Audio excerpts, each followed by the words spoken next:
My dear students, good morning. आज हम आपकी हिंदी लिटरेचर पढ़ेंगे। हिंदी लिटरेचर में अब आपका अभी तक जितना मैंने करवा दिया है वो आप सबका कंप्लीट होगा और अब ओनली एक लास्ट चैप्टर बचा है, चैप्टर 18 गांधी जी की प्रतिज्ञा। तो अब ये चैप्टर और करना है हमको, तो फिर हमारा कंप्लीट हो जाएगा हिंदी लिटरेचर का। अब देखिए, इस चैप्टर को मैं एक्सप्लेन कर रही हूँ। मैंने जितने चैप्टर कराए हैं सिर्फ वही चैप्टर्स आपके एग्ज़ाम में आएंगे, बाकी के चैप्टर्स पूरे कट हो गए हैं। गांधी जी की प्रतिज्ञा, तो इससे क्या समझ में आ रहा है कि पक्का गांधी जी ने कोई ना कोई प्रतिज्ञा ली होगी। तो अभी आप लोग मैं जैसा बता रही हूँ वैसा चुपचाप सुन लीजिए और समझ लीजिए। इसके बाद वीडियो को सुनने समझने के बाद आप एक बार पाठ को स्वयं पढ़ेंगे, उच्चारण सही करते हुए पाठ स्वयं पढ़ेंगे। इसमें गांधी जी ने अपनी कुछ आदत के बारे में बताया है, अपनी कुछ उनसे कोई गलती हो गई थी, फिर गलती को सुधारने के लिए उनने प्रतिज्ञा की थी। तो इसमें गांधी जी ने अपनी आत्मकथा, मतलब जब खुद अपने बारे में हम कुछ लिखते हैं तो वो हमारी आत्मकथा होती है।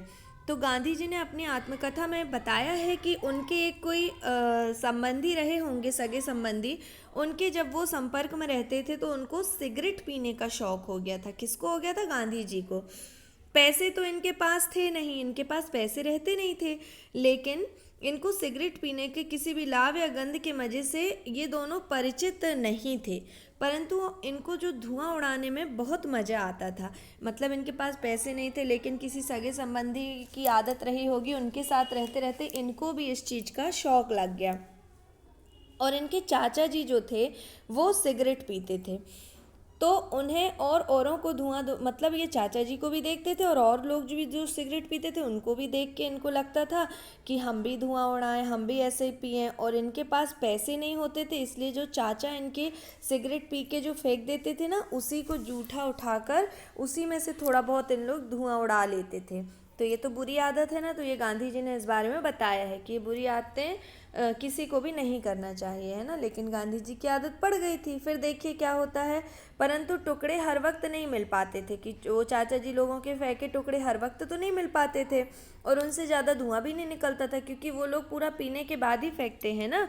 तो कभी कभी ये लोग क्या भी कर लेते थे कि इनके घर में काम करने वाले लोग के यदि कपड़े टंगे रहते थे तो उनकी जेब में से भी 2-4 पैसे निकाल लेते थे और सिगरेट खरीद के ले आते थे। मतलब गांधी जी से दूसरी गलती भी हो गई, एक तो ये सिगरेट पीने की आदत लग गई थी और दूसरी की चोरी भी करने लगे थे धीरे धीरे।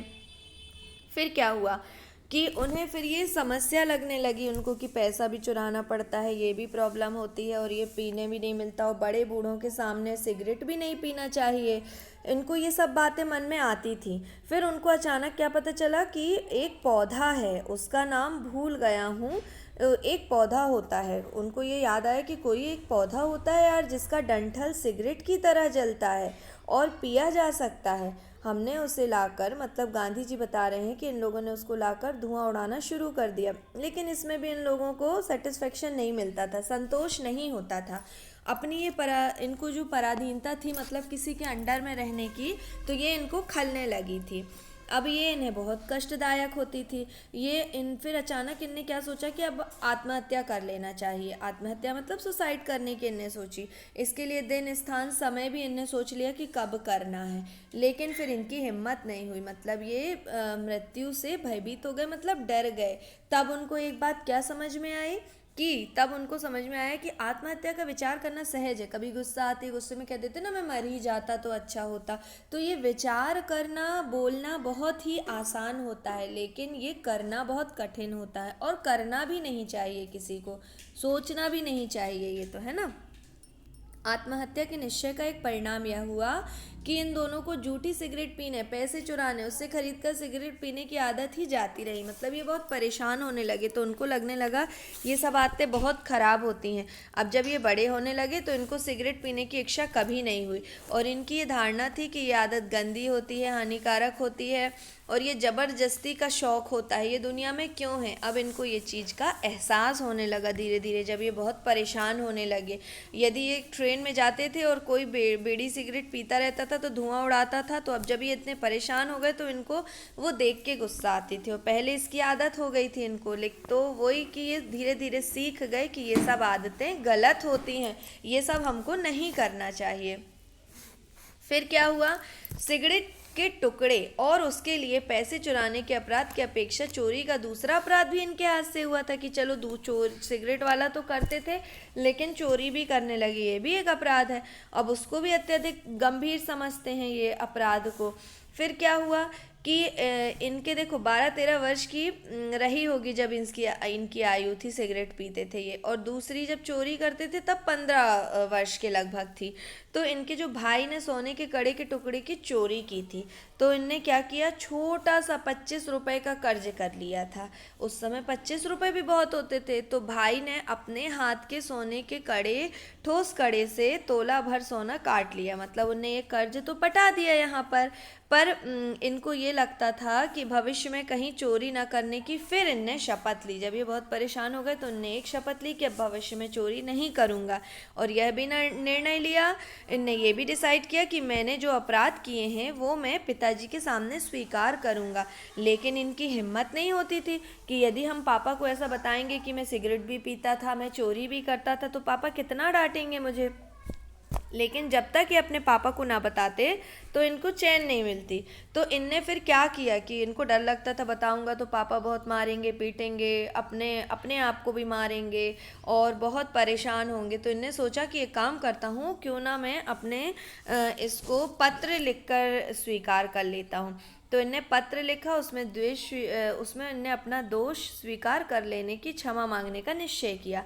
पत्र लिखकर इनने अपने हाथ से अपने पिताजी को दे दिया, और मैंने पत्र में दोष, मतलब गांधी जी ने अपना दोष और दंड मांगा, दोष स्वीकार किया और बोला कि आप मुझे जो दंड देंगे पिताजी मुझे स्वीकार है। तो जब इनने पत्र में यह विनती की और मेरे अपराध के लिए क्लेश ना करें, और बोला कि पापा आप दुख नहीं करना मेरे अपराध के लिए। पत्र में मैंने यह भी प्रतिज्ञा की कि पिताजी मैं भविष्य में ऐसा कोई भी अपराध नहीं करूँगा।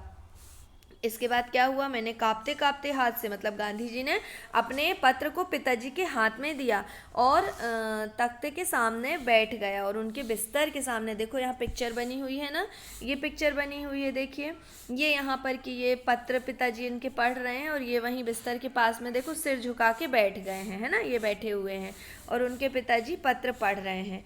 फिर क्या हुआ, पिताजी ने पत्र पढ़ा, उनकी आंखों में से मोती की बूंदें टपकी, मतलब वो रोने लगे, बहुत दुखी हुए, पत्र भी भीग गया।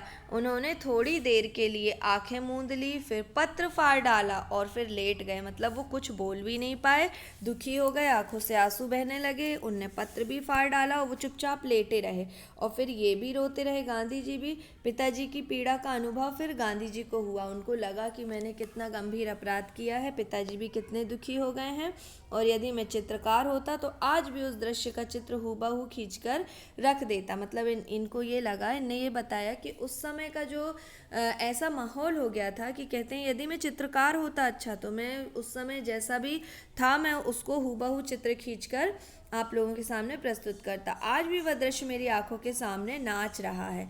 मतलब उनके पिताजी ने भी फिर उनको माफ़ कर दिया होगा, लेकिन उनको कितना दुख हुआ, इस बात का दुख गांधी जी समझ गए, और गांधी जी को ये अच्छी बात थी कि अपनी गलती का एहसास हो गया और उनने अपनी गलती सुधार ली। तो हमें भी ऐसी किसी भी प्रकार की कोई भी गलती नहीं करना चाहिए।